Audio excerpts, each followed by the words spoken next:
सध्या कामं खूप आहेत आणि त्या मानाने वेळ मात्र खूप कमी. म्हणून आज सकाळी चक्क 5 वाजताच उठले.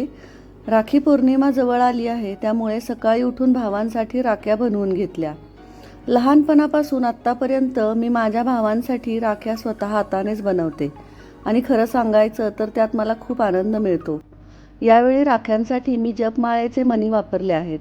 त्यामुळे या राख्या थोड्या वेगळ्या आणि माझ्या मनासारख्या झाल्या. आज शूटिंगसाठी विशेष वेळ मिळाला नाही, पण मला एक गोष्ट जाणवली.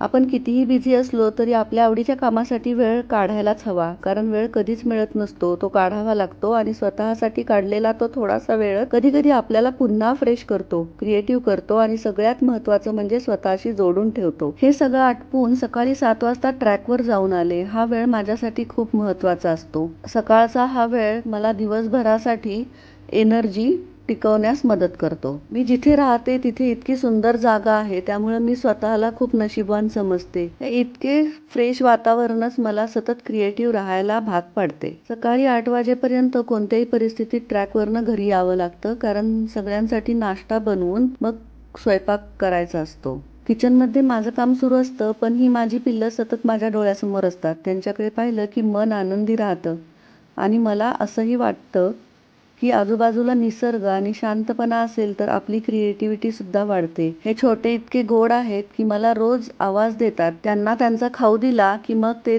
दुपारपर्यंत आपल्या पिल्लांना भरवत राहतात. यामुळे एक गोष्ट प्रकर्षाने जाणवते की निसर्ग हा एकमेकावरती अवलंबून आहे आणि आपण त्याला जर डिस्टर्ब केलं तर तो आपल्याला डिस्टर्ब केल्याशिवाय राहणार नाही. आपली ही छोटीशी कृती समोरच्यासाठी खूप महत्त्वाची असू शकते. त्या बदल्यात जो आनंद मिळतो तो शब्दात सांगणे शक्यच नाही. आज सॅटर्डे असल्यामुळे दुपारी माझा क्लास होता आणि मला वाटलं आज मुलांना काहीतरी नवीन करून दाखवूया, म्हणून मी हे काम मुलांसमोरच सुरू केलं. कारण मुलं आपण सांगतो त्यापेक्षा आपण काय करतो त्यात जास्त शिकतात. म्हणून माझा नेहमी प्रयत्न असतो की माझ्या कृतीतून त्यांना काहीतरी चांगलं, काहीतरी क्रिएटिव्ह दाखवता यावं. मी जे काही हे बनवते आहे हे मी नेक्स्ट व्हिडिओमध्ये तुम्हाला एक्सप्लेन करेन.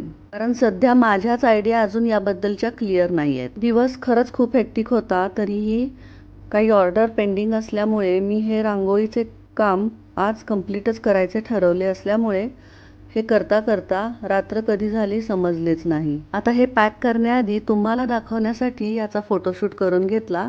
आता तुम्ही सांगा तुम्हाला कसे वाटले.